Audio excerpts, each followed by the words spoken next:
అమ్మ మాట కోసం నువ్వు ఆయుధంగా మారి కొండలే ఢీ కొట్టరా, అది ఎంత కష్టమైనా ఆశయాల పీఠం నువ్వు అందుకున్న నాడు నిండుగా మురిసేనురా మీ అమ్మ ఎక్కడున్నా.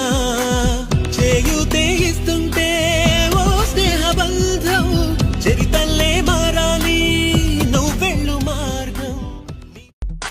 అమ్మ మాట కోసం నువ్వు ఆయుధంగా మారి కొండలే ఢీ కొట్టరా, అది ఎంత కష్టమైనా ఆశయాల పీఠం నువ్వు అందుకున్న నాడు నిండుగా మురిసేనురా మీ అమ్మ ఎక్కడున్నా. చేయూతే ఇస్తుంటే ఓ స్నేహ బంధం చరితల్లే మారాలి నువ్వెళ్ళు మార్గం. అమ్మ మాట కోసం నువ్వు ఆయుధంగా మారి కొండలే ఢీ కొట్టరా.